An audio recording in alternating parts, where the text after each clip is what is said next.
context and what this journey was like, and sort of how tonight was a culmination of how this season went, if you agree with that? I mean, pretty much. I mean, it's kind of hard to start thinking about, like, when we got started. The season started so fast after leaving the bubble, obviously.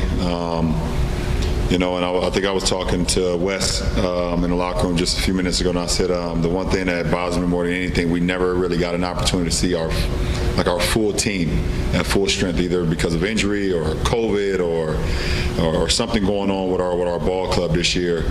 We could never fully get into a rhythm and never really kind of see the full potential of what we were capable of. And but all in all, I give my hats off to everyone on this team who showed up every day to work, showed up every day to compete, showed up every day to put in the time and the effort, and obviously fell short of our goal, but try to do everything we could to be as good as we could be, as great as we could be under the circumstances. And also also want to shout out Phoenix too, Monty Williams, Book, and that team. They were excellent throughout this series, all of them. So much respect. And how did you come through all of this physically, I guess, from the ankle injury on, and what can the offseason, having an actual full offseason, do for you at this stage of your career? Well, it's going to be it's going to work wonders for me, obviously. Obviously during the season, I don't talk about rest. I don't even like to put my mind and frame into that. It makes me weak, but in the off season, I got an opportunity to rest. I got like 3 months to recalibrate, get my ankle back to 100% where it was before that Atlanta game. And, that's the most important thing for me. Everything else feels extremely well. My ankle was the only thing that was kind of bothering me. Well, obviously bothered me in the later stage of the season, and never fully got back to before the injury. But, happy I was able to, just go out there and at least try to help our team win.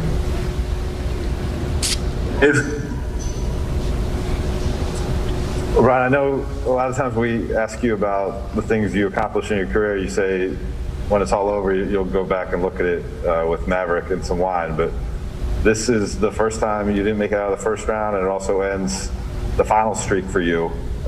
Can you look back at that run at all and put it in the context in terms of everything that you sacrificed and everything you did to be able to do that over this last decade and a half? What's the final streak? What is it, 9? Nah, I tore my groin my first year with the Lakers. We didn't make it.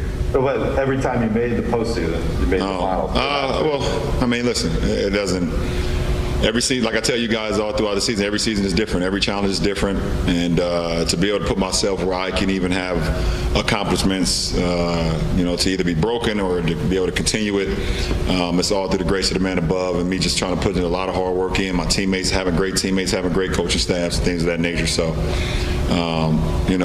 records are, if there's a record or if it's not, they're always meant to be broken. So, in that fashion.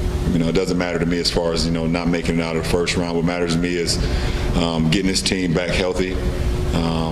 Me not being able to be at my full strength throughout this series, that's my main focus. But, time to readjust and think about what the offseason has in store. And Ron, this is a really big picture question, and I apologize in advance. It's been like 18 months since the world sort of stopped when the shutdown first happened a year and a half ago or whatever. I think probably once you came back to basketball, everything kind of has been condensed into one.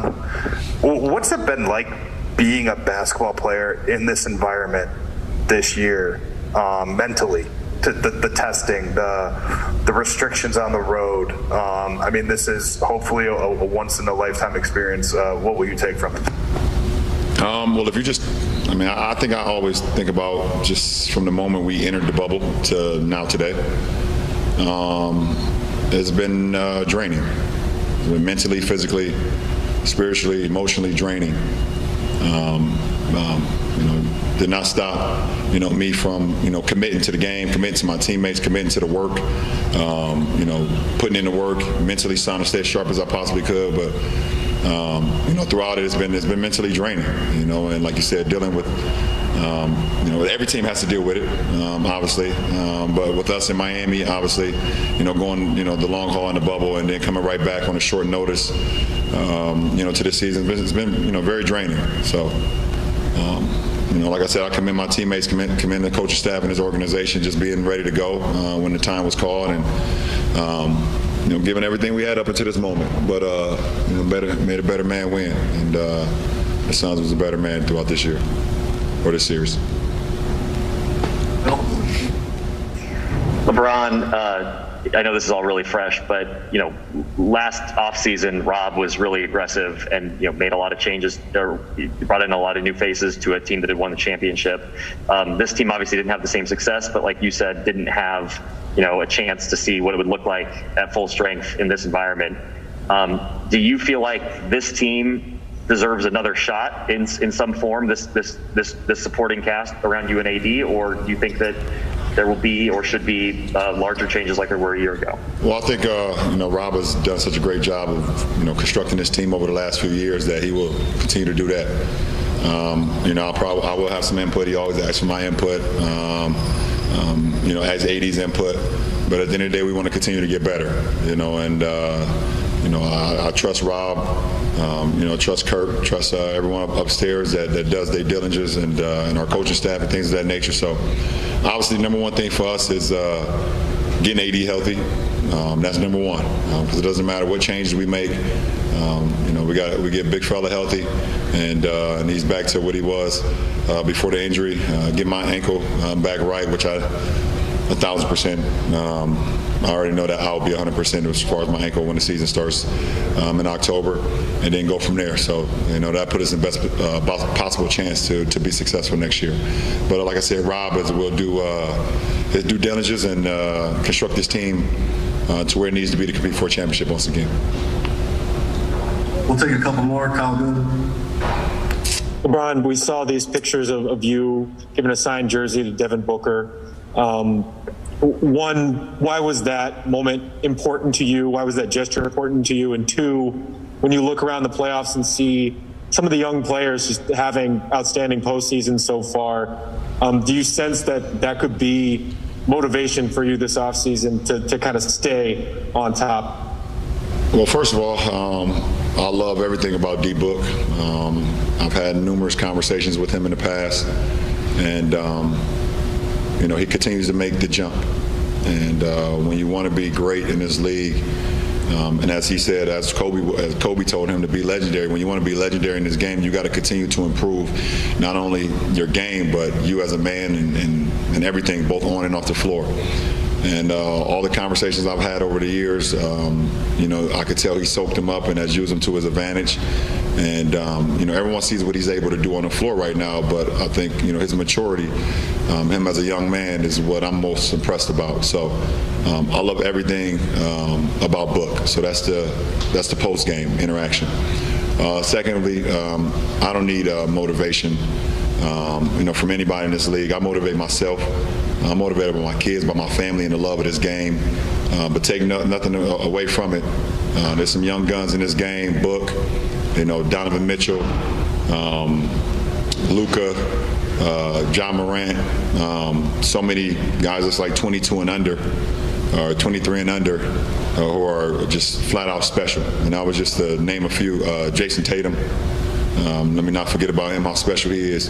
But those guys are great, and the game is always going to be in great hands with guys like that. But my motivation doesn't come from that. My motivation comes from, like I said, my family, myself, my kids at my I Promise school back home that I get an opportunity to see. Today was their last day of school. That was motivating to me, and things of that nature. So I'm past the motivating stage of the younger group. We'll take one more question, and Dan has a follow-up. Barry Bloom, go ahead. Hey, Ron. Back to the pandemic. As one of the leaders in the game, how do you feel the PA and the NBA handled the whole situation and everything else that's gone on in the last year? Well, the one thing that I'm happy about is to see fans back in our building. That is the number one thing. I'm extremely excited about that and happy about that, to see fans. Obviously, we know we had a couple instances over the last couple weeks, over the last week, with some fans taking it a little bit too extra. But at the end of the day, fans being back in the building is a beautiful thing to see. You commend the PA, you commend the league, Adam Silver and his crew on figuring out a way to withstand the pandemic, to withstand it, and the players committing to it. And it's been tough. Like I said, it's been tough on all of us, getting tested 2 or 3 times a day, and at all times of the hour throughout the day. But guys committed to it, and guys are happy to be back on the floor and doing it for the love of the game, doing it for your teammates, doing it for your family, and also just having the fans back in the building. So, hopefully we got this thing under wraps, the league has done a great job of withstanding the time, and hopefully we continue to keep it going. Last one, Dan. Hey, Lebron, thanks. Just really quickly, I know you didn't expect to be in this position, but do you think your ankle or your energy levels put the Olympics on the table for you as something you would want to do this summer? Kind of what are your thoughts about that? No, I think I'm going to play for the Toon Squad this summer instead of the Olympics. I think that's my focus on trying to beat the Monstars, or the Goon Squad, we call them now. So didn't have much success versus Sun, so now I am gearing my attention to the Goon Squad here in mid-July. So I'm gonna let the ankle rest for about a month, and then I'm gonna gear up with Lola, Taz, Granny, Bugs, and the rest of the crew. So hopefully see y'all at the match. Baby. And there it is.